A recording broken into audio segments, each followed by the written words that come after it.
Hey guys, welcome back to The Letter. So, first off, before I say anything, I want to say I have been religiously playing Smash since it came out for the last 4 days. And can I just say, a World of Light has kicked my ass so many times. But anyways, in the end, only Becca and Zach could come. Ash, on the other hand, couldn't be reached. All of my calls went straight to his voicemail. He's at it again. Right here today, gone the next. Oh well, his loss. We have agreed to meet at a nearby cafe, the same one I frequent with Becca because it's cheap and they give away free bread around closing time. Mr. Man right here is gonna sell me bread. Quaint, a little old-fashioned though. Looks a wee bit out of place amidst the city's tall buildings, but we love it all the same. Much like its facade, the interior carries an antiquated charm with it. Vintage art pieces and rows of shelves boasting an extensive collection of books cover the wall. It would have been nice to hang out there for hours on end, but even on the weekend, the place is still packed with people. All 2 of them. Thankfully, Becca and Zach have already found seats and are engaged in some casual chatter when I arrive. It's strange seeing the 2 of them without Ash accompanying the other. They've never been particularly close. Sure, they talk when they meet, laugh at the same things when there's something funny, but there's distance. The kind born purely out of differing interests.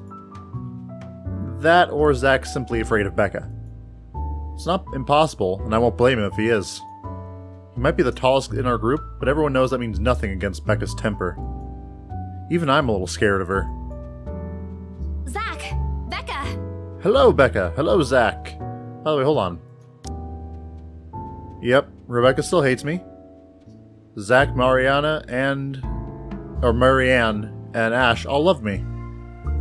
So, too bad, Becca. Well, you seem to be in a better mood today. What happened? I know that smile, Belle. Come on, still. Well, do I have a story for you guys? So I sold the house. Don't rush me. Let's order food first, okay? A waitress comes by to take our order. On a normal day, me and Becca will order a hearty serving of their special vegetarian stovies. Zach takes anything with good helping of meat, sausages, or potatoes in it. But today's a good day. Great, even. It's not wrong to indulge a little, right? Today's special. For the 3 of us. Even the person jotting down her order looks surprised at today's meal choice. She writes it nevertheless and leaves without a comment. Becca furrows her eyebrows, her mouth halfway open, ready to let loose what's likely a string of reprimands. Don't worry. It's my treat. Come on, Becca. Context clues. Context clues. You got it? The glare she sends my way reminds me of the one I received from Mama when I punched a kid bullying my younger brother 18 years ago. Naturally, I never did again after she made me apologize the next day. Becca's far from being my mom. A small sheepish grin is enough to turn that frown into a defeated sigh. Food arrives in the middle of the funny story from Zach, putting the rest of the conversation on hold so we each served our order. It isn't anything fancy. Pan-roasted sea bass with citrus-dressed asparagus and a portion of mashed potatoes on the side.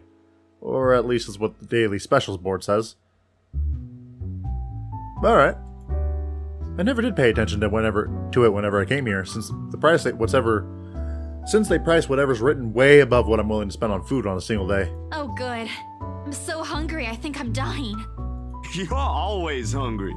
So am I, Zach. So am I. Hey! Not all the time. Let me guess. You skipped breakfast again. Oh, did I though? Not on purpose. I may have overslept by a few seconds today. Right then. Stop stalling, Isabella. What's this about? Bella, Rebecca, you're smart enough to be a teacher. You're not smart enough to pick up context clues? Come on, my dude. Let us say, Rebecca. She wouldn't be inviting us out if it wasn't worth hearing out. Again, thank you, Zach. Well, we're waiting. I'm treating you guys to a once-in-a-century thing. An expectant grin breaks out on my face. Except... I'm sorry, say that again. And this is important because... Guys, let me finish. Becca only raises an eyebrow at me, while Zach appears like he didn't get the punchline to another lame joke Ash made, and is desperately searching for someone to explain it. Oh, bummer. Maybe I should rephrase it? Ash isn't here, so we should celebrate.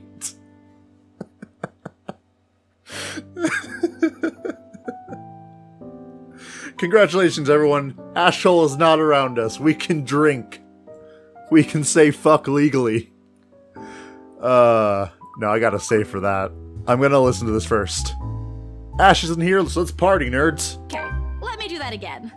We should celebrate because Ashhole is totally missing out on my first treat ever.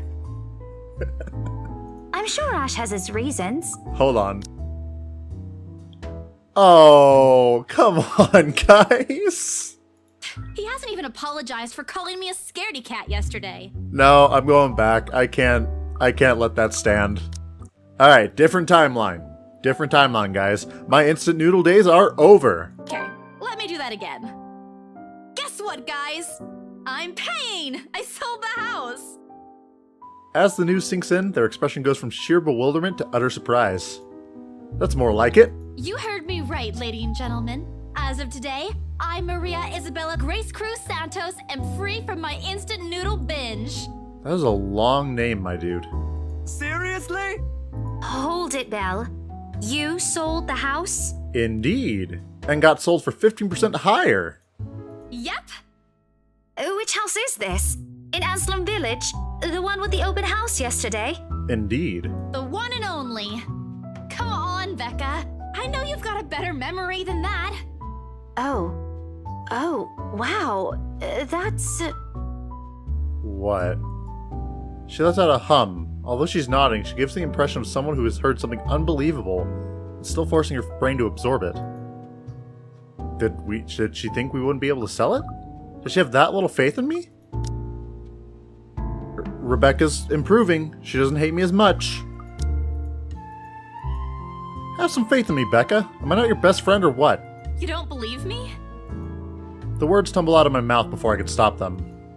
I've been trying to avoid bringing up yesterday's little spat, and judging from the looks on their faces, it seems they are too. Me and my stupid mouth. I'm sure it ain't the way you're thinking, Bella. No, I do believe you. But don't you think the sale happened a bit too fast? The open house only started yesterday, and now you already have a buyer? Aggressive buyers. It happens from time to time. Yeah, but look, I'm happy for you. Just yesterday, you've been really worried where to get money for your dad's new treatment. And now, all of a sudden, you have something. I do. What if the sale doesn't push through, or I don't know, they're a fraud, or they suddenly back out? Oh, you're worried because it happened. Okay, you know what? I can forgive you for that, Becca. Isn't it a little too early to celebrate? Rebecca does have a point, Bella.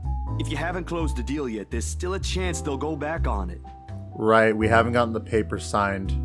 They don't seem like it to me. The lady appeared to really want it, and she approached me without even finishing the tour.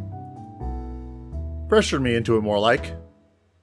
Pressured more. But I'm not going to tell Becca about that. Knowing her, she'd only worry. And she already hired someone to handle the house's interior design. You're joking. Who would do that? Someone who really wanted the house. The Wrights, apparently. It's actually pretty funny.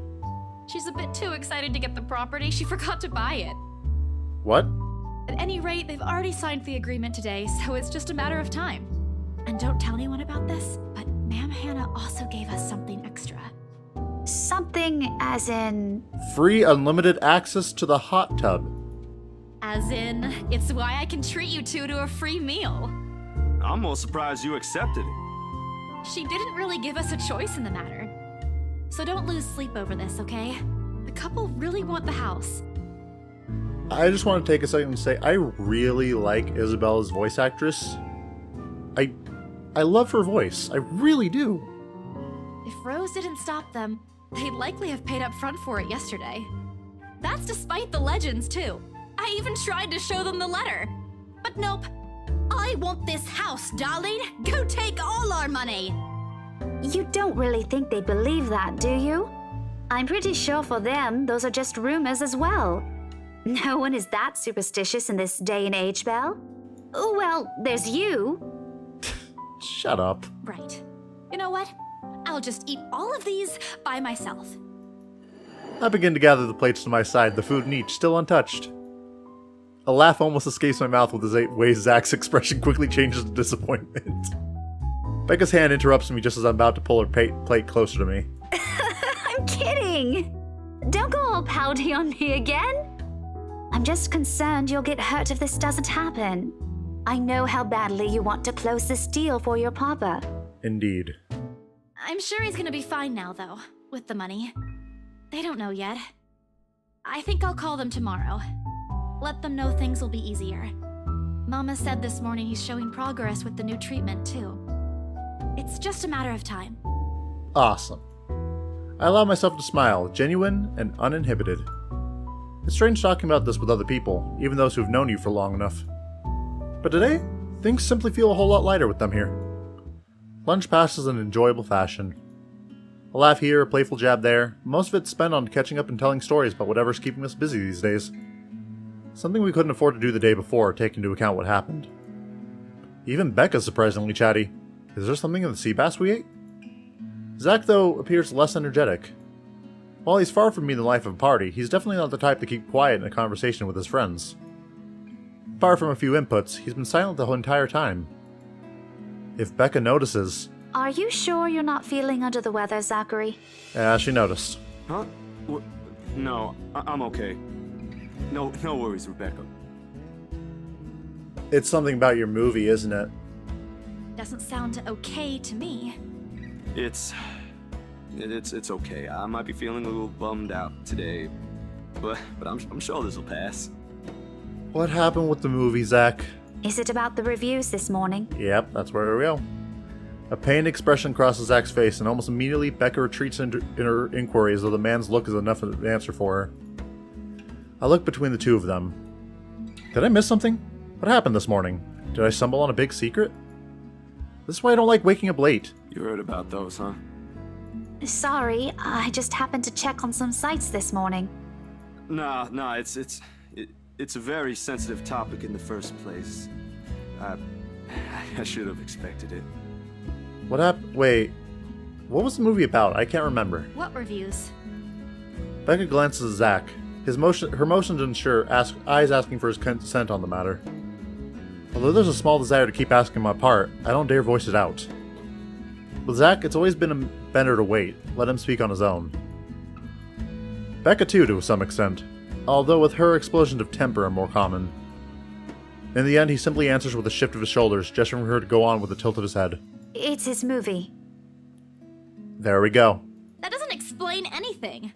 Stop dangling the information, Becca! She's a teacher. Zachary, I'm not the one supposed to be telling her about this. It's still your documentary. Is it something bad? Not bad per se. You guys don't need to dwell on it much. Of course we do, Zach. We're worried about you, man. Bad? Listen here. I wouldn't trivialize what those bowheads wrote if I were you. They're ruining other people's jobs. Simmer down, Becca. From how her tone rises in anger, it seems like she's the one slighted and not Zach. A snicker escapes me, which I promptly stamp out as soon as she sends me a hard look. This isn't a laughing matter, Isabella. Some bowbag just insulted him. Calm down, Rebecca. Those are just reviews, and it happens a lot. I do not ken about you two, but calling the entire film an out-and-out dribble, you're better off watching an educational kids' TV show, and worst 1.5 hour of my life, among other things, isn't exactly a critique any decent movie reviewer would say. I dinna ken. Okay. If you could call that a critique, did we even watch the same film? Oh, goodness. Well, maybe I ain't cut out for it. Better stick with my photography or something. Don't give up on your dreams, Zach. If nothing else, this helped me open my eyes to what I can and can't do. You're giving up. It wasn't a question. It was just something experimental I did on my free time anyway. It's no big deal. It's what you want to do. But you worked on it for months. Doesn't look like it matters for those people. Don't say that! My palm strikes the table, sending the tableware on the top clinking against each other. I didn't even notice when I rose from my seat. But here I am, chest heaving and looking down at him in the same manner a teacher would at any unruly student. Becca's probably proud, which she is. Look at that smile. I didn't mean to yell, but there's some things people like Zach aren't supposed to say. How exasperating. He of all people should know. It's just a review. Except they're pretty well-known critics. And they're bullshit. Why does that matter? They aren't the ones calling the shots on this. Isn't that why they have a committee? Right, Becca? An amused gleam is in her eyes when I turn to her. Yes, now you love me. What does she find so entertaining here? Help me here. Your friend's about to quit his passion for a petty reason. I haven't read what those people wrote about his work, but a few scathing words shouldn't be enough to discourage someone. I should know. After all, I'm... Failing means you're playing, Zach. Not that I'm saying it's bad. I've seen it from start to finish, and I know for myself what you created isn't something people should scoff at. I don't know anything about filming or photography. Hell, I don't have an inkling of artistry in me except for those doodles I make for class. Okay. But I know what I watched. Look at Isabella. It's not every day you see her all riled up like this. Except for the last 3 days. Whatever I'm about to say gets lost in my tongue as a flush of embarrassment blooms across my face. It was a heat of the moment thing. And anyway, I'll be very angry with you if you quit. What about the exhibit? What exhibit? An exhibit? Classified information. Oh! Even if I bring you your favorite tonight? Oh. Nope, not a chance. Oh. I can't just make the whole thing O's, I'm sorry. Oh, come on! I thought we aren't supposed to have secrets. A burst of laughter comes from Zach. Thanks, you two. I might need some time alone to myself for a while. Just to think about things, how I'll go from here, that sort of stuff. Alright, man. Hey, I'm not quitting, Bella. Don't give me that face. There's no face at all, only a poor imitation of a puppy dog eyes, if you could call this one. Promise? I'll be damned if I break any promise I make to you guys. My guy! Besides, you're right. It's too early to say anything right now. What's night ain't for another week? And that's all the answer I need from him. As sentimental as it sounds, there's fulfillment in knowing another person you know won't take the same path you've walked. It's not like it's over for me, though. I still have time. I could still come back. To what? Do my own thing? Do what I really want to do? Surely once Papa recovers, once I'm done with everything. Inside my bag, my phone buzzes unexpectedly, breaking the pleasant afternoon lull. The screen shows Rose. Hey, Isabel. You at the office? Not you two. Ha ha. Very funny, Rose. I'm hanging up. Don't, I'm kidding. BRC says the floor plan copies are ready for Miss McCullough to pick up. Okay. She says that as if it already explains everything. Then out of the blue, she launches another long rant about the awful state of Luxbourne's streets. All of which she says in a single breath that I can barely keep up with and make out a single word. I stay quiet, if only to avoid becoming the next object of her frustration. She's similar to Becca in that regard. I'm stuck in horrendous traffic right now. Bloody stupid drivers. When she has finally run out of things to complain about and stops, what she says next still has none of what I'm hoping to hear from her. Just a quick mumbled plea for me to meet the right interior designer in her stead, and in... Anyway, I'll leave it to you. Bye, thanks. No problem, Rose. Fuck you anyway. Classic Rose. She ends the call without even asking for my input. The sky is cloudless and the noontime sun's beating down on the hard concrete when we leave the cafe. Thanks for ruining my afternoon. Thank you, Rose. I appreciate it. It's far from unbearable, but it's enough to put most people in a fickle mood or make them vulnerable to catching something. No wonder we have staff members going AWOL lately. Not to mention my boss's mercurial moods? I don't know what that word is. I can't believe I'm saying this, but I want our usually cloudy weather back. For all the gripes about the unpredictable weather, though, the streets of Luxburn remain constantly busy. The hurried tapping of shoes against the pavement and inane chatter coming from the lunchtime crowd fill the humid afternoon air. Small reminder of the things we still have to do, regardless of how much I want to return to the comfort of my bed. Back to Briar Realty for me, Zach to the meeting with a magazine publisher featuring luxury houses, and Becca to her lesson plans and books at home. I swear, I'm trying to read. I swear, I'm sorry. But more than once, I catch her sneaking a longing glance over at something displayed on a shop window. Did she want to buy something? Maybe I can get it for her this Christmas. I turned my head to the last shop she checked out. A fleeting glimpse. The world stills.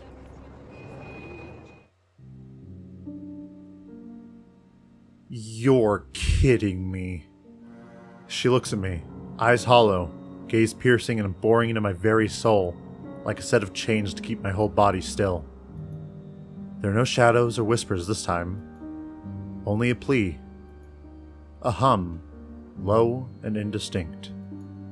Compelling me, beckoning me, intent on dragging me to the void beyond the glass. I don't dare move. My heart hammers against my ribs, each beat, each thump screaming at me to look away and make a run for it. But I can't. I couldn't. All of my limbs feel heavy, while my own breathing strains in the face of her calls. Help me. Leave me alone. Her mouth is stretched in a grin, wide and unpleasant. The panic building up in my chest forces me to take a tentative step back. I try not to stare at the decaying flesh, the blood streaming from the gaping wounds on her arm, or her nailless fingers. I don't want this. Not like this. Not after I got what I want for Papa. No, stop. Leave me alone. Her face contorts and she lets out a wail sharp and utterly unforgiving. Rage. There's only hatred and bitterness, as if the very notion of turning away from her is an offense in itself. Please! I don't want this! Before I know it, I'm stumbling backwards, my own throat hoarse from the screams I didn't even notice already coming out of my mouth. The back of my feet catches on the loose stone, sending me sprawling onto the ground. The resulting pain completely jolts me out of the haze, blurring my mind. For a little while, my surroundings appear unfamiliar until Becca's face swims in my vision. A look of concern is on her face, and her hands are gripping my arms tight. Even Zach appears beside himself with worry while he stands behind her, acting as a shield against the small crowd of onlookers already forming around us. What happened? Bella, you okay? How do I explain this without bringing up the topic from last night? My mouth opens and closes, but nothing comes out. The words refuse to form. On impulse, I sneak a swift glance at the display window. She's gone. Yet the foreboding feelings hasn't left me. My hands are shaking as I push myself off the ground, my weakened limbs relying solely on reflex and muscle memory. To be fair, I would freak out too, but that wasn't nearly as bad as the first one. Something icy has made its way home at the pit of my stomach. I want to throw up anything to get this wretched sensation out. You are screaming! Zach, call someone! No, don't. I'm good. I'm good. I need to get to the office. Rose, the floor plans. Someone's going to pick it up. I'll see you later. Okay. Careful! Don't stand up yet. Stay put, Isabella. Zach, you watch over her for me. I'll call for someone. No, don't, please. I attempt to smile to put her at ease, but it likes to come off at a grimace. Gently, I push her hands off my shoulders. My knees are still trembling, but I can stand. Leave. Leave me. Stay away. Away. The humidity is stifling, everyone's stares are unnerving, and Becca and Zach's concerns are suffocating. I don't want to be here. No more. I break into a run. I wish I hadn't left my bed this morning. Here, with only the occasional drips of water on the sink and the whirring fan and blades to keep me company, it's easy to fall into a cycle of negative thinking. But even with the clutter to keep me company, the room still feels a whole lot bigger than usual. I hug my knees closer to a group as a group passes by outside. Your room's a mess, Bella. Loud. So loud. Okay, that's really starting to be annoying. I don't know. But if only there was a way to tune everything out, to keep my head from replaying every image, every sound of her. Her screams, her awkward gait as she reached for me, her bone-chilling smile, her pleas for... enough. That's enough. A shiver passes over me, though it's not from the hair still hanging damp against my back, nor the draft that enters from the room from the windows I've left wide open. My gaze shifts over to the letter sitting on the coffee table, its edges fluttering innocuously as the wind touches it. Funny how an ordinary-looking piece of paper can bring this much trouble. The impulse to throw it away or rip it to pieces is still there. I can easily do it, but after that, what? Will she leave me? What about those people who've already seen it? Will they be okay? This uncertainty gnaws at me.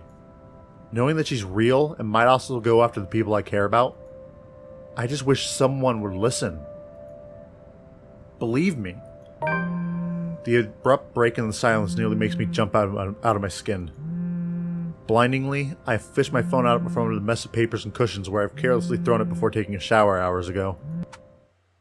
Ash's name flashes brightly on the screen. Hey, Ash. Is she calling because of this afternoon? Thank you so much for spamming my inbox, scaredy cat. Hey, Ash. What's wrong? Oh, you know, the usual. I just had a long day. The couple who bought the house wanted us to finish processing the papers within the week. It's a little hectic, but we'll manage. Alright. Really? You sold it? Indeed. Don't sound so surprised. I told you, you don't stand a chance. The rights won't take no for an answer. You've been on the losing end from the very start. Ha!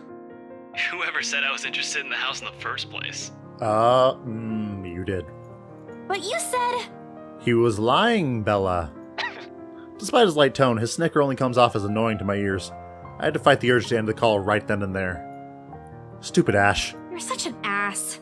And just so you know, I'm not treating you to a separate celebration. Or ever. No, that's just unfair. And here I was looking something up for you.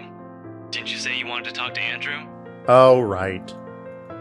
I pause. I did say that, but I didn't think he'd actually go through the trouble, considering how much he scoffed at the whole topic in the first place. Is he okay with that? Totally. Besides, I need to ask him about something. I might as well do it soon. Ash, you care, and I'm okay with that. Also, it's very dark outside for 5 o'clock, I might add. What do you say you come with me tomorrow morning? Well, there's no harm in it, I suppose. I've got a free day anyway. Great, I'll just pick you up. Don't oversleep. No promises. Don't compare me to you. I'm not the one who sleeps like a rock. Another round of chuckles come from him. Oh, will I live for the day he stops making fun of me. Just you wait, you asshole. As I'm about to end the call, he clears his throat. And, Isabella? His sudden diffident tone sends my eyebrows shooting up into my hairline. Is the world ending today? Yeah? Did you forget something? Do you think we... Oh, Ash, don't do this to me now. Never mind. Good night. He hangs up Oh, do I have a story to tell Becca? Rude. Completely rude. I didn't even get to thank him. The busy tone, though muffled, echoes through the receiver. No one's saying this will work. Even I am doubtful it will. But right now, I'll take anything. Anything to get out of this nightmare.